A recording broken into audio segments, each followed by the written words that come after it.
obusajja bukirana wabaawo asinga munne ng'ono alina amaanyi naye ate omulala n'agamusinga. Mukama waffe yeebazibwe. N'olwekyo amaanyi amalala gonna genjogeddeko maanyi ga bitonde, naye waliwo amaanyi ga Katonda. Bassebo ne bannyabo, amaanyi ga Katonda gasangibwa mu kintu bakiyita njiri, gayitibwa njiri. Kyenva neebaza obuweereza buno olw'enjiri gye babuulira, olw'enjiri gye era kyekyanjagaza omusumba Bugingo. Omanyi nze singa teyali njiri sandibadde wano. Nze nazaalibwa Katwe, taata wange ne maama wange bonna bakyali balamu, mbeebalisa Katonda. Taata wange musajja mukadde ali mu myaka 86. Taata wange be bakawboyi abaasooka mu Kampala muno. Akubuulira buli kyali e Kampala wano, akubuulira Bukatundu konna. Be banjolya abaali wano mu myaka gya 60. Era taata wange ku lunaku bw'omufuna bulungi muzeeyi akunyumisa Independence Day, be baaliwo nga Independence Day ng'abazungu bakwasa abaddugavu obuyinza. Akubuulira bendera ya Uganda, bendera ya British bwe yali ekabweti na eya Uganda ng'eyimuka. Muzeeyi bw'aba anyumya ku ekyo newankubadde omugongo gwakyama olaba ng'agugolola bw'ati. Yaliwo, yalaba buli kyonna ekyaliwo. Era yali mu basajja abaali nga badimandinga, nga ye muvubuka be bavubuka abaaliwo abaali badimandinga independence. So kati omusajja oyo mu myaka gya 63 asisinkana Kaggaalo. Maama wange ye ali Kaggaalo, ye maama agezaako okudoojinga, waali awo ekamwokyera ne kati ali mukundaba. Agezaako okudoojinga nga ne mwana wange taata wamwe ye yanyonoona, nze nali mwana mulungi. Bw'atyo bw'aŋŋamba, ye agamba yali mwana wa mpisa nnungi, taata wange muyaaye ye yamuteeka mu bizibu. Haleluya. Mu mwaka ogw'enkaaga n'amusisinkana. Ye mukadde atugamba mbu yamuyamba buyambi, yamusanga mugundi mu taxi park awo, taxi park enkadde ng'ebiyaaye bimutawaanya, mbu bwe yakatunuulira n'akakwatirwa ekisa n'alabika ng'akataasa naye ng'alina pologulaamu ndala. Mukama waffe yeebazibwe nnyo. Omuvubuka n'akataasa ebiyaaye byali byagala okagajambula okabbako ebintu, naye bwe yamaliriza nako ne kamusiima emirimu emirungi gy'akoze okukakkana. N'afuuka mwami na mukyala. Tebyaliko pulogulaamu nyingi nga nawe bw'omanyi. Haleluya. Basisinkana wamu mu mwaka gwa 84 ne bafuna boyi waabwe yasooka, ye mukulu wange. Mu mwaka gwa 64 ne bafuna boyi waabwe yasooka. 66 ne bayingizaawo Apostle Willy Tumwiine. Haleluya. Nange ne nyingirawo. Ne bagenda mu maaso, bwana ne babukasukawo naye nga tebalina pulaani nnungi. Mu 72 ne batakwatagana bulungi, nga bakakasukawo obuntu 4, balina nako 5 mu lubuto. Kaakati taata wange musajja ava Nkole, ava mu tribe emu eyinamu amalala, ate ne maama wange mukazi ava Rwanda naye afubutuka mu tribe emu, nayo togijerega. Baabawala balungi nnyo. Kati ano bafuna obutakkaanya, mu butakkaanya bwabwe ne baawukana. Buli omu maama wange n'aga nti mwana nange nkyabakuba bw'obanga oleeta olugezigezi nsobola okutambulamu, abalala ne bandaba. N'atambulamu, era bwe kityo bwe kyagenda omuzeeyi ne bamuleka. Kati muzeeyi ono mu malala ge n'okwepanka ng'era eby'abavubuka n'aga nze ndekera butoto bwange nja bulabirira, gwe tambulamu oba opoye gwe liraba eryakuleeta. Kaakati muzeeyi ng'alowooza ajja kumalako, naye embeera netamutambulira nga bwe yali alowooza.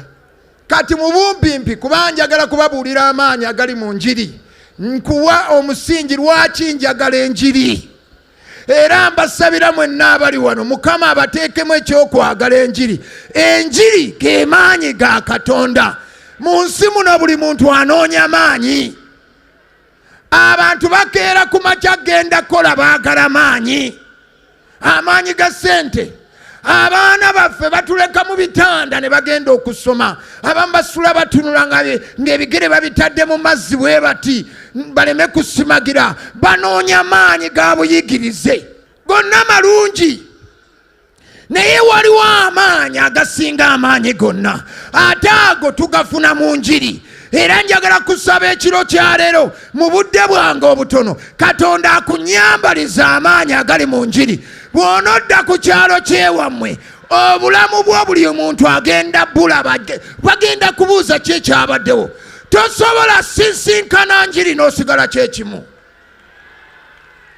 Ngambye yakuloga ne bw'aba teyanaaba, akakibwa okunaaba. Amaanyi g'enjiri bwe gayingira mu bulamu bwo, ebisiraani n'eddogo n'ebikolimo bigenda. Basebo ne bannaabwe nazze babuulira, Katonda wa Bayibuli mulamu.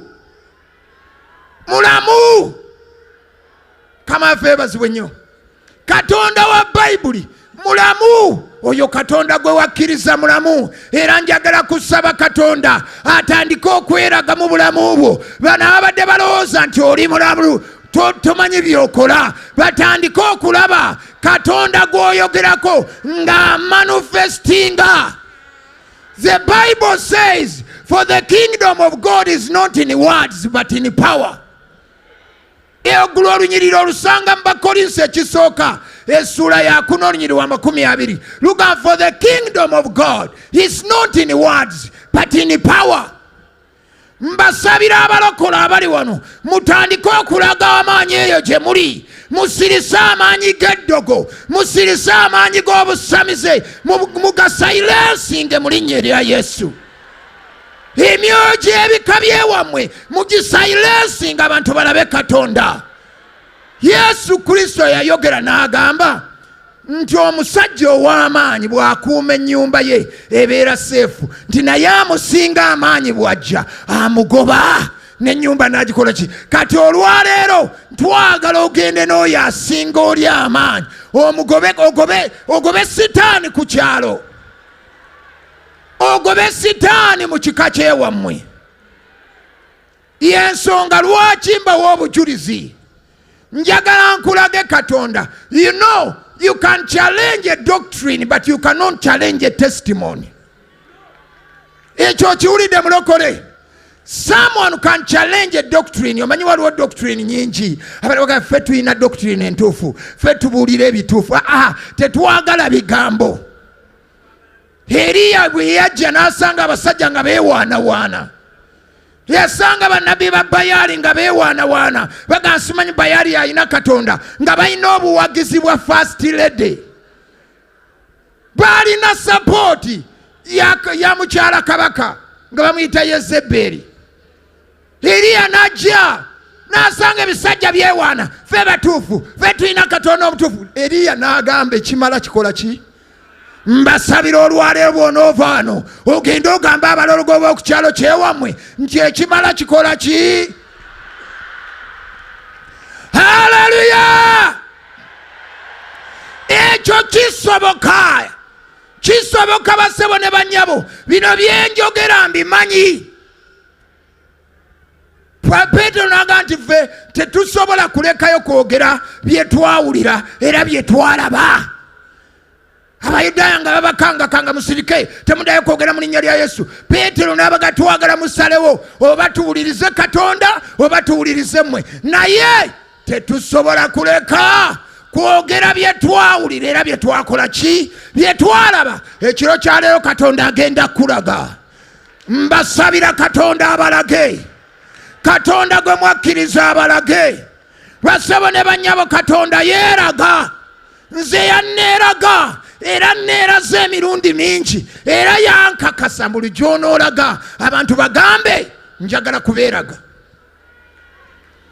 Era kyenaze okubuulira omuntu wano era nzikiriza waliwo katonda gwagenda okumpa ng'okuva olunaku lwaleero obulamu bwo tebuddeyo kusigala nga bw'obadde. Ekyo nkikkiriza mu linnya erya Yesu. Sisobola kwogera eri ekibiina kino kyonna okuva eno n'otuuka eno nesibaamu gwe nkyusiza mu linnya erya Yesu. Waliwo agenda okwambala ekintu ekinaaleeta ensi okulaba katonda gw'oyogerako. Haleluya. Mbagambye njagadde mbaweeko omusingi katono mutegeere lwaki njogera bye njogera. Maama wange ne taata wange ne baawukana bwe batyo. Bamala okwawukana omuzeeyi ye yali alowooza biseera ebyo yali akyali muvubuka ng'alowooza nti ebintu asobola obikwata nga ye. Era kyenva nsaba abasajja abali wano musseeyo nnyo omutima ku baana bammwe. Abaana temubasuulira bakyala. Ekyokubiri, famire ezo muzikuume nnyo kubanga abo abantu enkya bakulu nnyo mu bulamu bwammwe. Kaakati muzeeyi n'agezaagezaako ne bimulema. Bwe byamulema n'aga mwana nze buddoogo nange sisobola kwerabirira fiiti nziraawo nti andabirira buddoogo. Buddoogo n'abuleka buli kamu ne keeyiiya. Kati nze okusoma kwange bassebo ne banyaba bampuliriza kitange yansomesa P1 ne P2 n'akomaawo. Ebiseera ebyo waali nga tewannabaawo bino bya nursery school twatandikiranga mu P1. Bwe nasoma P1 ne P2 nenjiga nasomera Buganda wano nenjiga okusoma Oluganda. Taata wange n'aga nti kati ono ali bulungi asobola okusoma ekipande era asobola n'okusoma ebbaluwa. So nenguraduate nga bwe ntyo. Naye nali njagadde nnyo okusoma. Era taata wange bwe yalekeraawo okunsomesa nawulira bubi nnyo. Kyantawaanya nnyo. Naye muzeeyi n'agaana. Ku ssomero eyo nalina mikwano gyange egyo gyonna ne ginsuba. Kati ne mpulira bubi. Olw'okuba nawulira bubi bantadde waka. Olwo nno taata wange wasize omukyala omulala batandise okuzaala. Kati nze nfuuse yaaya oba babysitter. Ndi mu kusiitinga babebi booli omukyala. Ate nga n'okunsiima tebansiima. Okwandibadde ng'okunsiima zaabanga kibooko nga banteekako ebisango bingi nnyo. Simanyi oba nabikolanga naye baali bansibako ebisango bingi mbundikaana kampisa mbi. Kati ebisango ebyo ne bindeetera ebizibu bankuba kibooko nga buli kiseera mbeera ku kibooko. Era tuuka ekiseera nenga neerwaki bampumiza nga fala. Nga tebagenda kumpumiza nga fala nange ne neeyiiya nenfubutuka yeewaka nkyali kaana kato ne ngenda ku street. Buno obwana bw'oku nguudo bwe mulaba bwe ntyo nange bwe naggukira ku street ne mbeera ku street for 2 years. Emyaka 2 egyasooka nga ndi ku bbala nga neeyiiya ne batoota abalala badooga abalala ntubeerawo. Oluvannyuma lw'emyaka 2 muzeeyi wange yali ayita mu site nangwako nandaba nga ndi mukyafu nga naye bw'omanyi buddoogo bw'oku luguudo. Era bwe namulaba kubanga muzeeyi oli yampumizanga nnyo ate nga ne bwe naagalanga okudduka yangobanga. Muzeeyi wange yali amanyi ofubutuka. Nali nga nkyali waka buli lwe nagezangako okudduka yanfubutulanga mpaka nankwata nankuba. Kaakati guno omulundi namwekanga antuuse kumpi ne manya bwe nfubutuka agenda kunnemerako.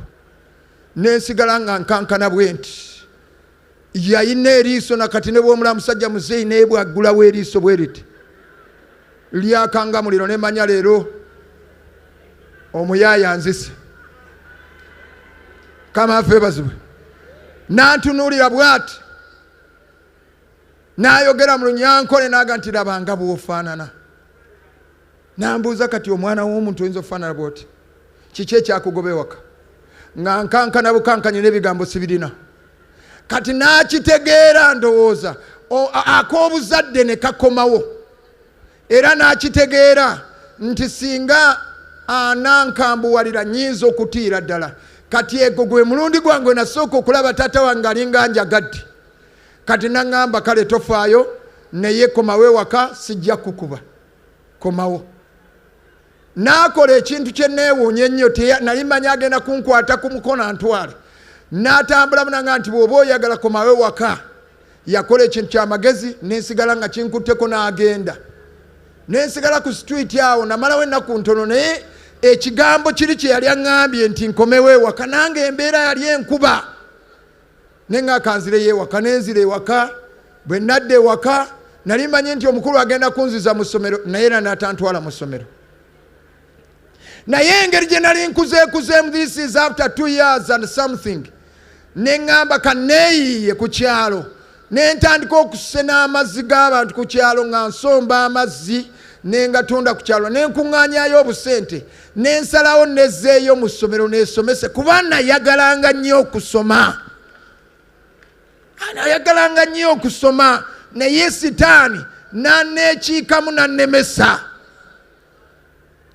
Ne nezzaayo ku ssomero olwo nga mpanvuye namu.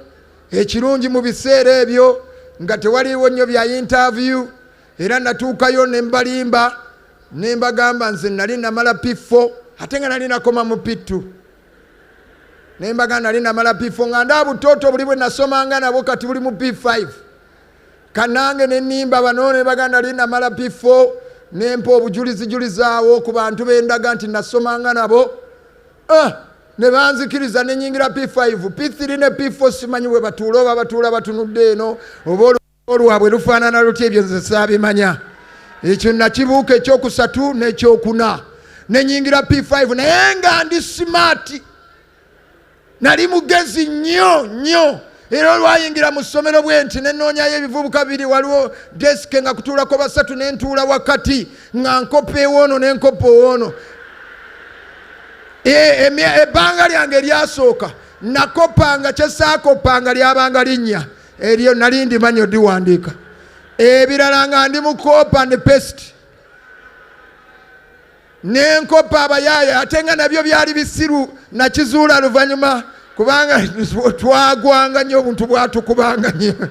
Nakizuula luvannyuma nga nti bino bye natuddemu nabyo birabika bistruggolinga.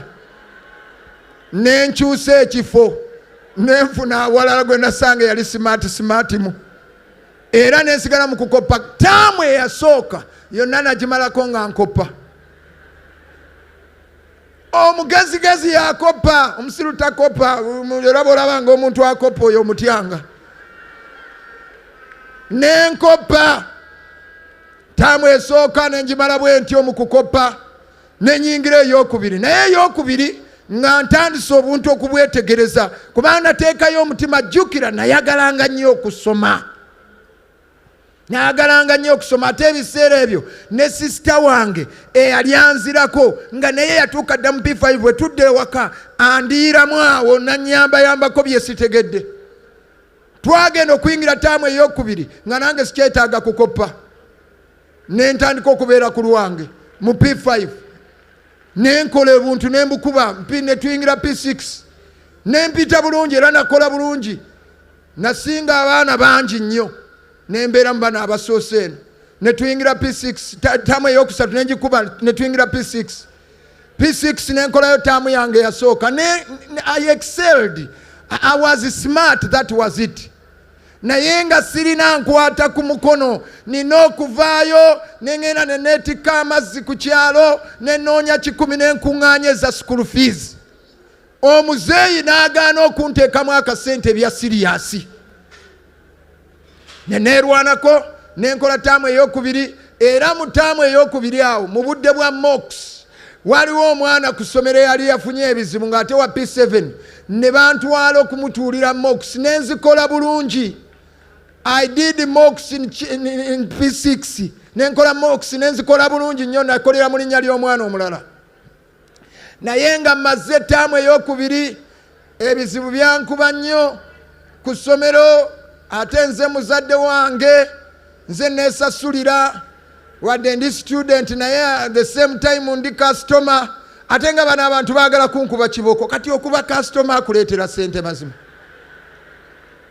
kati nze ku ssomero ekyangobayo zaali kibooko kubanga ekisooka nalaba nga abantu bano nkola ssente nenwana nnyo ne zibaleetera ate ne bangalamiza nenga kati eno tejja kuba nkola ntuufu kati nze kasitoma tebandinkubye bandibadde banzija mu bwana buli naye ng'ate nange bannambika nzijukira mu ssomero navaayo neekalakasiza bayagala kunkuba neŋŋaana nembaga temugenda kunkuba ne bangoba ne bagagenda toddanga wano neŋŋamba nange ŋŋenze badde mbawo ne ssente zange kati awo wenkomoko kwe kusoma kwange bwe mmala okuvaayo bwenti kubanga n'ekimu ku byandeetera okwekalakaasa mbeera nga ne ssente nazo zinzibuwalira okunoonya nenga byerwakisiva ku bintu by'okusoma bino nembita ebyokusoma era olwabivaamu bwenti nenoonyanoonyayo obusente bwange nga this time nga mmaliridde nti ew'omuzeeyi ono this is my last time to live with this man let me go nange mbeerewo ng'abalala era bwe mmala okuva ewaka mu taamu ey'okubiri nenyingira street wano ku street z'e Kampala wano nyingirawo mwaka gwa 83 nze ndi musajja mukulu nnyo naye Yesu yankuba lipeeya haleluya bw'okkiriza Yesu ebintu bikyuka bw'ontunuulira oyinza oga nti akaboyi kakamala university era nemala nzijewonga nga nti maliriza university nakamaliriza bachelor of science in animal circumcision oyinza okumpeerawo omukyalawo omwanawo muwalawo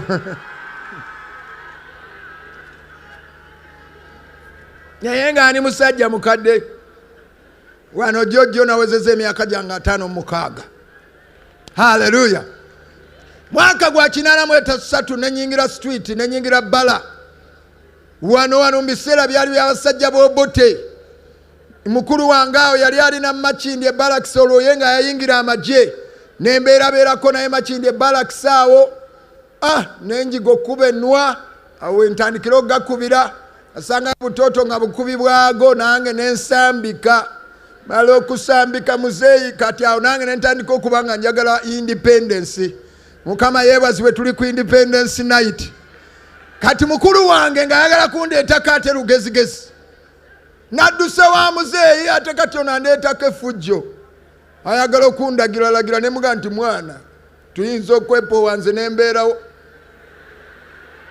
era ne musiibula official ne muga mwana nze bino ebyokudda wano ng'otandika ku nze kanze ŋŋende neebeererewo nenzikirire katwe gye nsanga baboyi ne tuyingire katwe katwawo ntandika nsula mu bimotoka bikaddawo wansi wa White Nile waliwo ebimotoka ebyali basuulaawo nga mwe tukasibira ne baboyi bange emisana ne tusiiba nga tuwenja waliko owino ku lujja lw'owino walingawo omusajja bamuyitanga kyando abo bakola ebya kyando nga basibisa enkala bwesiba bwetife nga tujja okuyiyayiya tulabe baani abatambuddemu n'akantu tusobole okubeerawo nenyingira ddiirwa eyo nembeera mukubi wa ndoli ababimanya ebiseera ebyo twazikitanga kuba ndoli kwabanga kusala nsalo nembeeramu abo abantu abakubi b'endoli ebizibu nga naye bw'obimanya ebyabayaaye olumu bakukwata bakutwalako oluzira bansibasibakaawo nga naye bw'omanyi nembeera mu mbeera efaanana bwetyo 83 84 ne tujoyininga bano abasajja b'obo tebaali babbi nnyo neebaza katonda nalokoka buno obujulizi mbuwa sikyabikola haleluya sikyakuba ndoli Yesu yangaggawaza kati oyinza okuba endoli nga katonda akoze bulungi ebyo nabivaamu nalokoka nentegeera amazima naye abasajja bali balinako ebintu ebirala bye batukozesanga nga tuleekinga bakuyitanga kuleekinga nga ffe tujja ne tumala okuketta ani alina leediyo ebiseera ebyo zaabanga leediyo zikaseti zine zikuukako emizindaalo nguli ne gudde zipanasoniki ffe nga tujja ne tukuketta butooto ne tumanya ani alina endongo ey'amaanyi ekiro ne tuginona nga tuginona ne bano baboyi baffe abasajja bobo tebaali babbi agasajja gaali gabbigo goge mazima kati ng'ate gakozesa obwana obuto olumu nga bayinza n'okwata akaana ne bakayisa mu kamooli oba mu dirisa ne kagwa ne kabaggulirawo So nembeera mu bulamu ng'obwo bwali dangerous, it was a dangerous life. But I want to come to the point. Era eyo saagala nakulwayo nnyo, nayitaayita mu bizibu bingi nnyo, 84, 85 awo, 85 we yali etandika, ne tubba n'ebisajja ebinyanya awo bamaze okugjako bote. Eno looting eyabaawo ng'abasajja abanyanya bajjako bote, ffe twagitandikira mu taxi park enkadde. Twasooka kubba busooda abantu nga baddusa amasasi gavuze mu Kampala wano, abatiitizi ne badduka, ffe tusigalamu nga tweyiiya. Era ebisajja ffe twabiraga nti akajjamu ekali wano tumenye amaduuka gano kamaffe bazibu. Nga ndi street kid awo ku street, omuntu ababuulira enjiri. Kati mu mwaka ogwo gwe85 gutandika, nafunamu ebizibu bye nafuna. Twagenda n'ebisajja ebinyanya ne tubaako emirimu gye twakola. Bwe twamala ogikola ebisajja bye nali nfunye nagabanako, ate abasajja omanyi twabbanga ate nga naffe batubba, obibba n'obitwala, ate omusirikale n'ajja naye n'abitwala kifuba, ate nga batuleka batukubye. Kati mu biseera ebyo nafuna ebizibu by'amaanyi ebyo saagala kubiddamu, leka mbibuuke biwanvu, saagala kubyogera. Nembiyitamu 86 mukulu Museveni n'ayingirawo n'abasajja be. Bwe yatuuka Katwe yaga nti bagenda kombowa Katwe emirundi 5. Nabeeranga Katwe, bajja bagimanyi nti Katwe si nnyangu. Ne batukolamu omulimo, era abayaaya abamu awo we baatemera bamu baafa. Nensavaivinga, bansibyeesibyeko awo, mbaddeko mukomera, nvuddeyo, banzizizaayo 86, 87, 88. Ogwo gwangendera bubi. Bansiba emirundi n'emirundi, nvaayo banzizaayo, banvaayo banzizaayo. Kati ntuuka ku poyinti y'enjiri 88 ennaku z'omwezi 31 Desemba ng'enkeera tuyingira mwaka mulala 89 nenjiwunyisa ku Nabugabo kawungeezi ne bansalako. Awe natandika okuddamu akatima nenga ne bannange, kino kiki? Mbadde n'akavaayo bankutte. Waliwo ekigambo omusajja yakyogera, omanyi omuntu ayinza okwogera ekigambo ne kikuyingira. Baali bantwala bwe batyo, omusajja n'aga nti omuyaayo omwaka agenda gutandikira mu komera. Kintu ekyo abantu beetegesedde abaagala kuyingira mu mwaka bali basanyufu, nze ngenda guyingirira mu komera. Ne bantwala ku popi kama nanyamba. Ekiro ekyo baali bantwala ne mbatolokako. Nali ndi vera siripale, nali manyi okutoloka. Nali ntoloka, era nga bw'oba tonywezezza bulungi nkuleka. Kubanga bwe bankwatanga natandikirangawo okulowooza nva ntya mu mikono gy'abasajja. Nga nino vaamu. Kati ne mbavaamu mu bumpimpi 89 awo. Okusooka nalokokerako katono eruzira, bansiba eruzira ne nsangayo abalokole nga bayimba awo. Ayina akakanisa ne nkajoyiningako awo, ne ndokokalokoka awo. Naye bwe bansumulula ne ng'ate kakati ebyokulokoka nga tebijja kusoboka, ne mbivaamu n'engwa nenzirayo mu nsi. Kati 89 omwezi ogwokusatu, ndowooza mu gwokubiri awo wenkolera effujjo e Katwe ne birema nenziruka ne ngenda neekweka e Katwe. Mba neekwese e Katwe, kino njagala okiwulire bulungi. Nabagambye nazzo bagamba katonda gwe wakkiriza mulamu. Nayina ekizibu olw'obulamu bwange, history yange. Nze saabeeranga ku nkalanga eno, kubanga bwaba twaga mwana tosiba nkala bakusalako n'okusalako. Ffe tetuyimirira ku crusade, tetuyimirira ku bifo byabufuzi oba mwe mukola laale zammwe, ffe tetwayimirangawo kubanga twabanga wanted all the time. Naye Mukama Katonda ajjudde ekisa n'okusaasira. Mu mwaka ogwo nga gutandika, nziramu n'enkola ensobi ne bankwata. Amagye ge gankwata. Nze nina sitole yange teggwayo, era saagala ebimu mba mbibuuka, saagala na kubirowoozaako. Naye abantu baagala nnyo mbawo obujulizi bwange. ate nze mbawa obujulizi byenjogera. This is the life I went through. Bankwata amagye gava mu lubiri ne gankwata, ebizibu byange byali binene. Baali bantwala ne mbatolokako. Bwe mbatolokako bwali kiro ssaawa nga zino, ne nziruka Katwe n'erema ne ŋŋenda e Kamwokya. Ne nyingira e Kamwokya, kati Katwe nga bannoonya ebintu bikalubidde ddala. Kamwokya eyo ne nfunayo akayumba ne nkapangisa nga nfuluma bukya, nyingira kiro mu nzikiza. Ekiro kimu mba ndi mu nnyumba yange maze nakozesanga ku bikambwe, naye newankubadde nakozesanga ebikambwe nali nabimanyiira. Saagala muntu alowooza oba bikambwe ebibyandeeta ekintu kino. Mba ntudde mu nnyumba yange nzekka, tewali amanyi wembeera, tewali ayingira wange. Ebiseera ebyo nga nze seefasa na buwala. Omanyi waliwo abantu abatuuka ku life nga bo babeerawo bokka, nze nali seefasa buddeemu, kubanga mwana buyinza ogiwunyisa okaleeta ne kakulyamu olukwe. Nga nze saaga kwefasaafasa buntu, kayinza ogiwunyisa ne kakuleetera busajja ne bakusalako. Kati nga nze mbeerawo nzekka, kasiba mu nnyumba yange, bemala ogakuba ne mala okutaŋŋana ne bakaboyi, nange nyingira ewange. Nyingira kikomando, nayingirirangayo mu reverse. Nze sikulimba nkubuulira obwongo bwali bwawambibwa. Bwe mba nyingira mu nnyumba yange najjanga bwenti nemba nga agiyitako ne nyingirira mu reverse. Mba nina okwetegereza bano abayitaayita wano, tiwabaayo andaba we nnyingidde oba we nfulumidde. So that was the life I used to live. Mukama akusumulule muganda wange. Ono boyi wange alabise. Ndowooza banazikasukuma. Kati ba Asha mwe muno wasalawo ekyokola eyo timuleeta bizibu, kubanga muno mulimu ba boyi. Naye njagala kubabuulira Katonda wa kisa, ataasa. Abantu bayinza okuba nga baakuta, nze baali banta. Taata wange yanta, maama wange yanta, buli omu nga bammanyi nga bad boy, buli omu kwegamba nga ne wempita. Abantu baagala kwokyawo. Kama affe bazibu.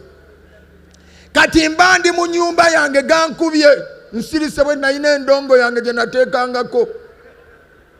Ebiseera ebyo 89 I was already a Rastafarian. Nalina dreads. 89 omuntu yabeeranga ne dreads baamulabanga nga mulalu. Twali batono nnyo. Waliwo abaana baali bamusajja bamuyita Mugalu abamanyi California we yalinga ekibala kya California. Waliwo abavubuka wa Mugalu simanyi abakyali balamu. Awo be nabeeranga nabo be baalinga ba Rastafarian. Baali batono abalinanga enviiri ekiro ebiseera ebyo.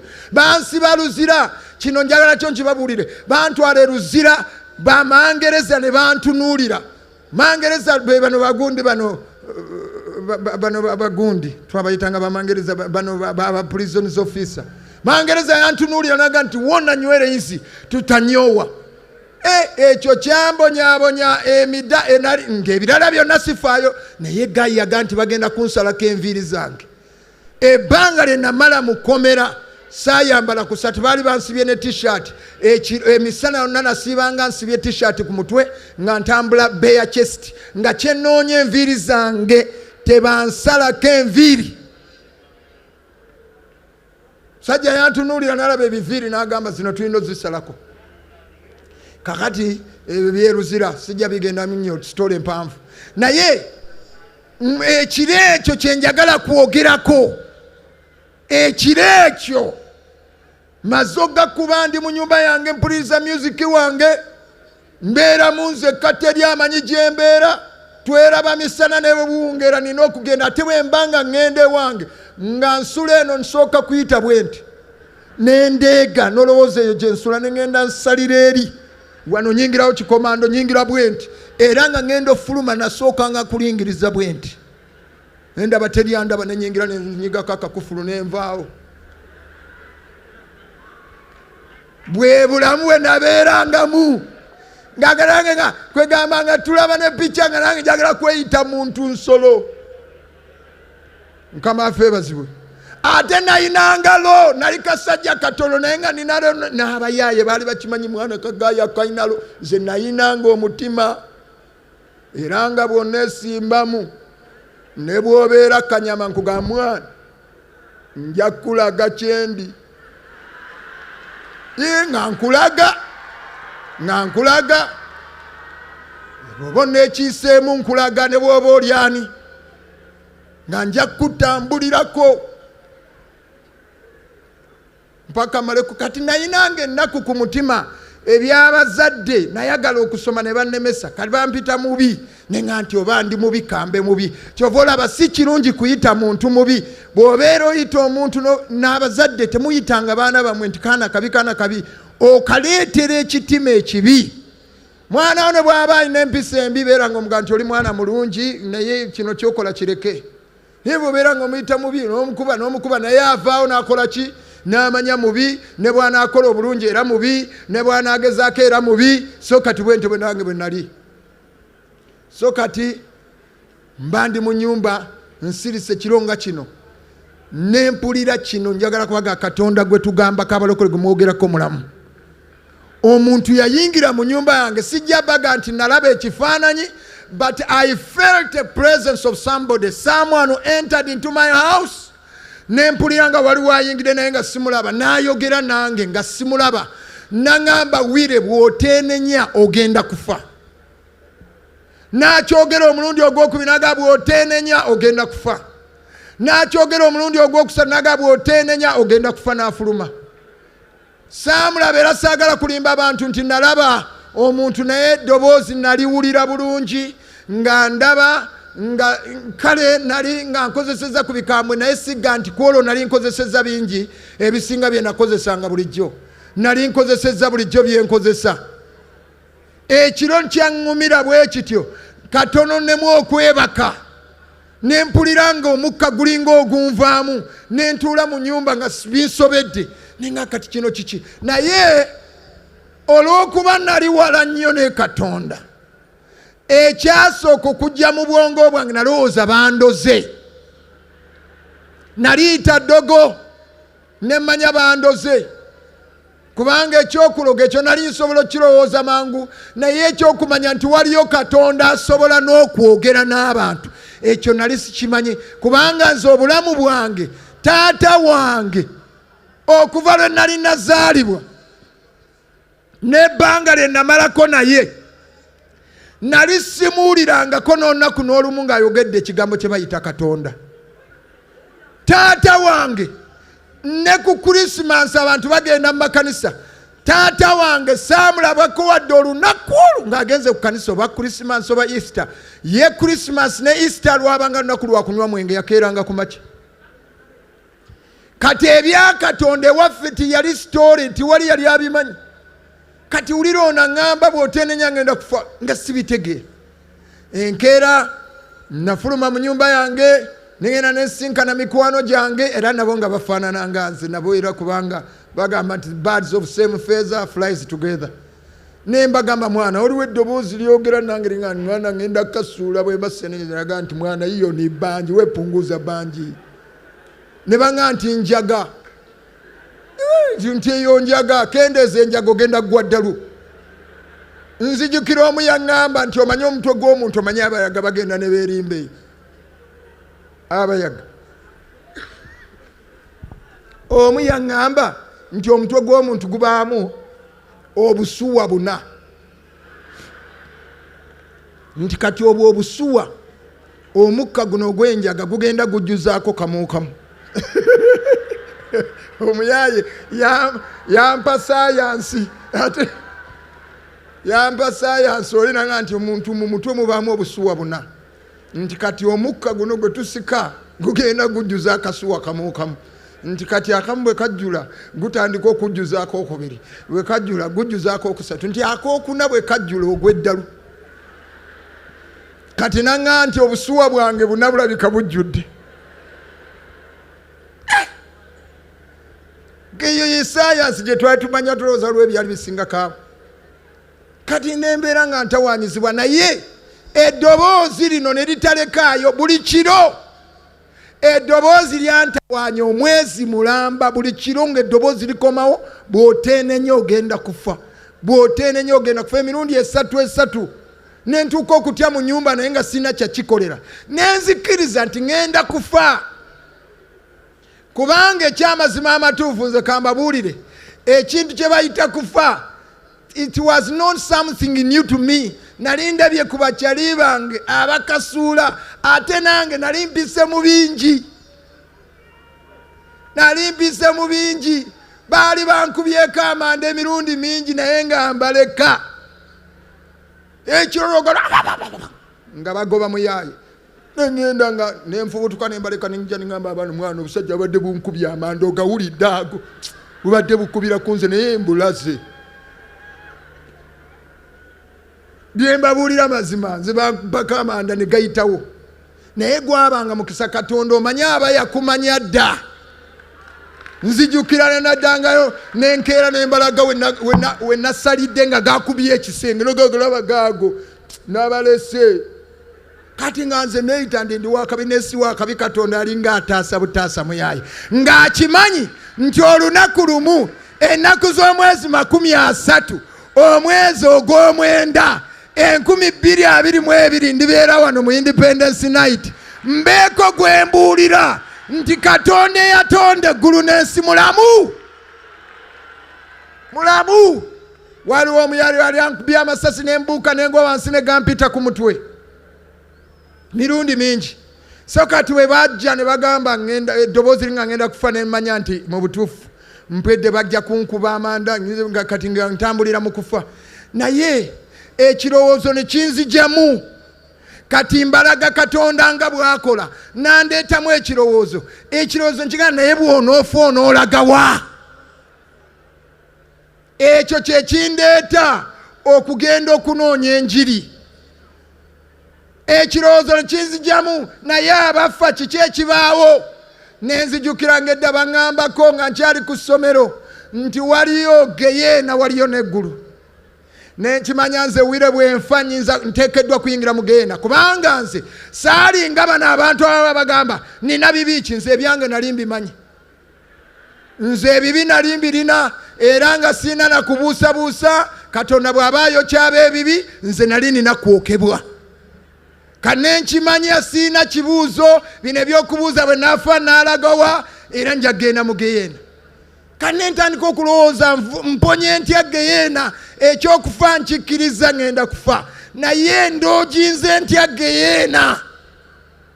Era ng'omugezi bulijjo mbadde ndonjinga ekkomera nenga nti ne geyeena eno nyina kwingera gye nyina giyiyayiyamu nenga nti kanjiye engeri gye ngenda okuwona geyeena. Nze nyingira mu kkanisa nga njiya kuwona geyeena. Nensala amagezi awo nengulayo Bayibuli nengula n'akatabo k'ennyimba kana akazabbuli nentandikwa ng'ogenda ku kyaki yalingaawo bagiyita St. John's ekamo kyawo mu kifumbirawo ku Mawanda Road.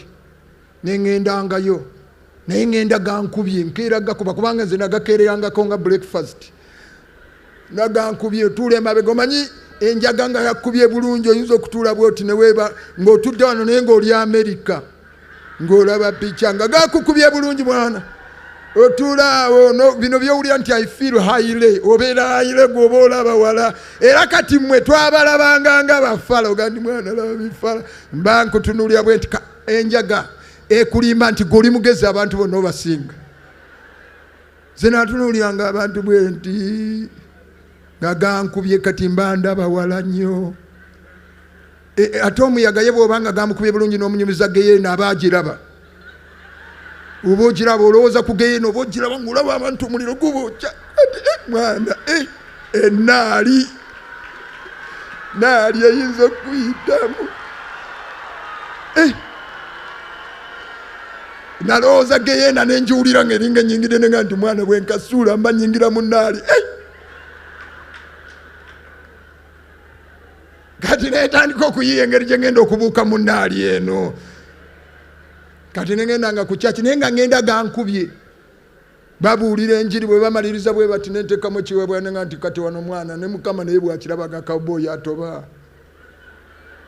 Lwane bwenkasuula era Mukama agakawubooyi abadde akozaaki agezaako. Kati neneegumya bwe ntyo naye eddoboozi ne liremerako okutuusa nga siiba luyise eyo olunaku lumu olw'Essande kirowoozo ne kijja ekirala ekirungi lwaki togenda nga togakubye n'owuliriza abasajja bye boogera. Jjukira nina ebiviiri, nze ntuula mabega, saagala abantu kutunuulira nviiri zange. Nagenda ku luno nga sigakubye. Ninaawo boyi gwe nali mobilize, nze bamuyitanga Saamu. Saamu ayinza n'okuba nga ndaba. Saamu Katabaazi yali muyaaye, naye nga mwana atu yali mwana wa pasita bwe yajja e Kampala n'asiruwala n'afuuka muyaaye, kumbe gy'ava ewaabwe mwana wa pasita. Saamu Katabaazi, kati nga nze mulowooleza ne mugamba mwana Saamu katugende nga tetugakubye tuwulira abasajja bye boogera. Tugenda nga tetugakubye ne tutuulayo wali tuwuliriza Gayi. Gayi n'akuba enjiri. Gayi yalinga ayandabye. Sajja yali mu kiga yaveeyo Kabaale ng'azze kubuulirawo mu St. John's.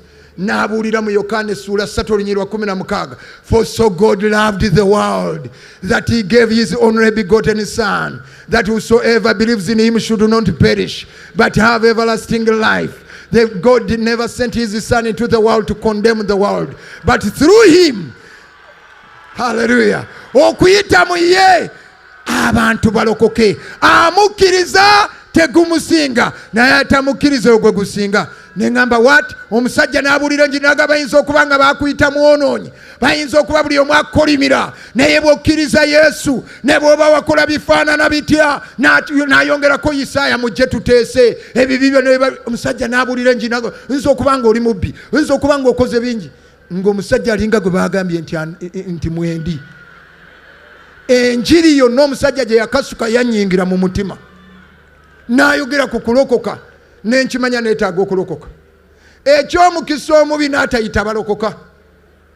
Naye awo nze n'enfuluma ngamba mwana nga nze mwana ndokose, kati sigenda kudda giwunyisa. Kati nga simanyi abalokoka bakola batya ebyokugiwunyisa, ne nga siddayo giwunyisa kubanga ffe twali tugiwunyisa. Nze nali muntu wa kugiwunyisa, nali wa miwunyo, nali muntu wa miwunyo. Twanyumirwanga nnyo emiwunyo egiranga tugirabanga geemu yaffe. Naye ate ebyokugiwunyisa mbitadde, naye ne sikimanya nina okuleka enjaga ebya disika ebyaki. Olunaku lumu nensanga omulokole nemugamba nalokoka, nambuuza gye nsabira. Oyo ye yannyamba n'antwala ewa omusumba. Omusumba bamuyita weekaamu okyawa, bamuyita Mukonjo, Solomon Mukonjo wa Church of God. Nengendayo omusumba Solomon ne mutawaanya nnyo, oyo ye akimanyi. Nayingirawo nga nakoze eriiso, enviiri ziri eno.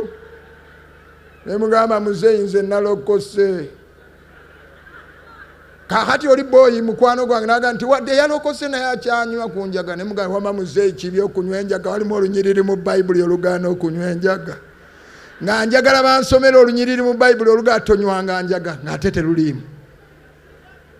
Kati muzeeyi bwe yalabanga nnemeddeko nanga kati jangu nga bw'oli, nanzikiriza. Ne ngenda nga mu kyaki, naye nga nsooka ne ngakuba, ngenda mu kimwanyi eyo wali ekkaamo kya mu kimwanyi nga ngakuba, ne mala ngakuba ne nzija ne nkuba ettendo nga ndi mu mafuta ga mirundi 2.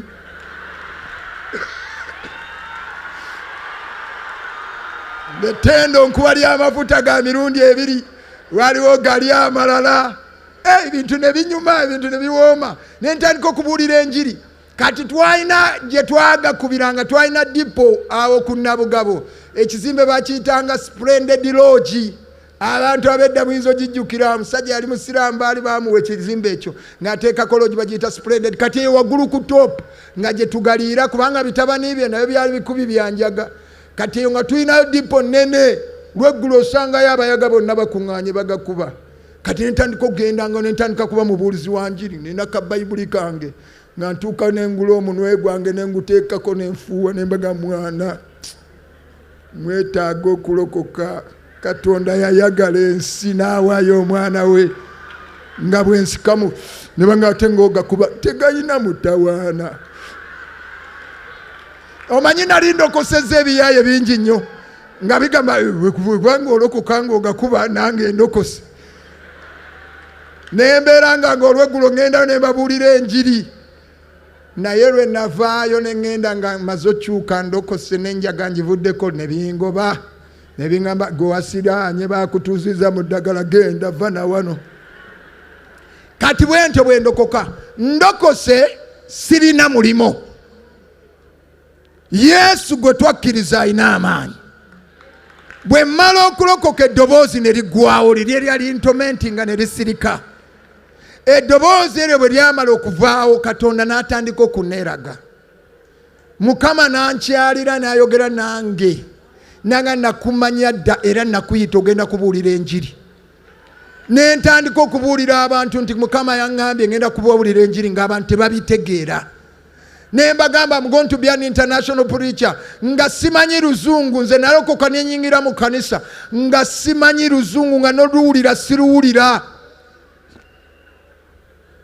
Nze nabagenda komya P6 ate y'ebiseera ebyo jjukira mwalimu n'okubuuka P3 ne P4 kwegamba naye ebiseera ebyo ng'osanga n'omwana wa P7 nga tasobola kwogera sentence emu yokka ey'Oluzungu. Kati ndokoka nga simanyi Luzungu ne nyingira mu kyaki naye ng'eddoboozi liŋŋamba ogenda kubeera ni international preacher. Ne nyimiriranga katuuti nga bagamba alina obujulizi nga nze nsookawo Mukama mpise ngenda kubuulira enjiri mu nsi yonna. Nze ffe twasooka abantu ababuuliranga enjiri y'oku luguudo nalinga ku luguudo nakyamuka ne mbuulira nnyo enjiri. Abantu abamu nga baga nti omuyaaye kati yazze n'akakodyo kalala, omuyaaye kati yazze na kintu kipya. Basooka butanzikiriza nga balowooza ndi mu kugezaako kwekweka mu byakulokoka nti kati mwenzibira. Naye oluvannyuma ne bakizuula nti omusajja akola ki? Yalokoka. Kubanga ffe twasiibangaawo ku Gulumu Street nga tugabatuka nga tubakuba ababeerawo ebiseera ebyo bayinza okuba bajjukira. Nze ise nkubuge bonna bawulira kuva dda bayinza okuba nga ajjukira. Twakubanga ku street ne tuzigabanirako oba waliyo watulabako. Abayinza okuba nga mujjukira ebiseera ebyo nga tukuba sente ne tuzikuba noziyiika. Abayaaye ne bufubutuka mu kibuga. Twali tukyankalanya nnyo ekibuga. Era simanyi oba ku ttiimu yange abaana baaliwo mu biseera ebyo bakyaliwo abasinga baafa, enjaga yabatta, abalala siriimu, abalala ne bafa nga babba. Bintu bingi ebyali bisobola okutta abantu. So kati ku street baali bamanyi. Ntandika okubuulirako enjiri nga bagagwa oli mubbi kati wazze n'akakodyo kalala. Naye nennemerako ne mbuulira enjiri. Naye nawanga abantu obujulizi Mukama antuma amawanga. Nga bagamba naye gwe ogenda kwogerayo lulimi ki omanyi Luganda lwokka. Onoobuulira enjiri mu mawanga ng'okozesa Luganda. Mukama n'aŋŋamba ogenda kwogera Oluzungu. Nasoma Bayibuli Isaaya essula ya 50 olunyiri lwa 4. Lunyiri nga luga nti Mukama mpadde olulimi lw'abaasoma. Ne ŋŋamba olulimi lw'abaasoma luba Luzungu. Ne ŋŋamba Mukama ompadde Oluzungu. I began testifying nga ngamba abantu ngenda kwogera Oluzungu, ngenda kubuulira enjiri amawanga gonna. Ng'abantu tebakkiriza. Mpaka ebintu ebigenda nga bikyuka mpola ntandika okubuulira enjiri. Kati ssebo we mba njogedde Oluzungu bw'oba teweegendereza oyinza obutanfuna. Kubanga Oluzungu lwange luli original. My English is original. So many of you, your English is from Makerere, from Mbalala University of Science and Technology. Mine is from the source. Era bwe mba njogera Oluzungu n'owuliranga embogo eyo teba mbogo eba vocabulary. Nze njogera Oluzungu ne profesa n'atya. Yesu n'anjigiriza Oluzungu mpola mpola. Nasooka okubuulira Oluzungu. Nze I am a man of miracles and wonders. I preached my first time to preach in English was in Mombasa. I went by faith nga simanyi Luzungu. Nengenda ne mukwano gwange. Nengamba bwe nakwata akazindala ebigambo ne bimbula nagamba kyali wange bamuyitanga likyadde atega. Nemga atega. Bwe ntandika ngenda okubuulira n'ebigambo beera ready nja kukasukira akazindala okigatteko. Nga neekalakasizza ye yaŋŋamba nanga waliwo opportunity ey'okubuulira Mombasa onojja nange ne muganja genda ne muwa akafaananyi ne bakuwa posita twayingira Mombasa nava eno nga sitaani aŋŋamba naye weepanka nnyo kati ogenda kwogerayo lulimi ki. Ne ŋŋamba kasitaani na transport wange bwe binaagaana ŋŋamba ddiza akazindalo mba nvumyani. Tewali musango. Era kyenva nkusabira totyanga kusaba Katonda ekigambo kye yakugamba kikole nga totidde. Totya. Tonda yagamu n'asabiranga abalema ne batambula. Bw'osanga omulema musabire. Bw'atambula ekitiibwa kya Mukama, bw'atatambula si gwe wamulemaza ng'omuvaako. Era nze siina gwe sisabira. Bayibuli egamba munaasabiranga abafu ne bazuukira. Nkusabira bw'otazuukira bakuziike, nze nakusse. Haleluya! Mba nina omusango osobola okunkwata nti asabidde omufu n'atazuukira. Nze namusse. Era bwe mugwako mpita abamu mbasabidde ne bagaana ne bagamba baziike. Naye Katonda yannyamba nazuukizaayo babiri. Haleluya! Abalema nze nkusabira era ekiro kya leero we mbamaliriza mu ddakiika 2 ngenda kusabira abalema mutambule mu linnya lya Yesu. Mugenda tambula mu linnya lya Mukama. Ngenda sabira bonna oba oli mulema mu bya bizinesi Katonda akusumulule bizinesi yawe etambule. Oba oli mulema mu bya bufumbo Katonda akusumulule obulema buve mu bufumbo bwo. Oba oli mulema mu bya kusoma oba mu luzungu Katonda akuyambe mu linnya lya Yesu mwana Katonda. Haleluya! Nengende Mombasa by faith. Nabawa akafaananyi nasanga bakubye posters. Nayingire Mombasa nenda apostle akutyane kunkuba. Nagenda okulaba evangelist Willy Tumwiine sitaani nangamba kakati nno bino byoyingidde mbagenda kuumiza. Ngamba nkuba nsikwata basi nezira yewafu. Bamba akazindaalo ssebo nensinza mu luyimba lumu Mukama nangwako nembuulira mu luzungu essaawa namba. Nakomawo wano e Kampala nga nina kateepu ebiseera bwabeeranga buteepu nga kuliko enjiri yange nga buli omu mugamba wuliriza kano ng'eddoboozi lyange liwukulika ddala lyange wuliriza nayogedde oluzungu. Basebo ne bannyabo ebya Yesu bikola. Yesu mulamu. Yesu gwe wakkiriza mulamu. Byonna bye yasuubiza abituukiriza. Era nkusabira okuva olunaku lwa leero. The Bible says all the promises of God in him are yes and amen. 2 Corinthians chapter number 1 verse 20. Nti byonna ebisuubizo bya Katonda mu ye biri weewaawo era amiina olw'ekitiibwa kya Katonda. Katonda byonna bye yasuubiza abikola.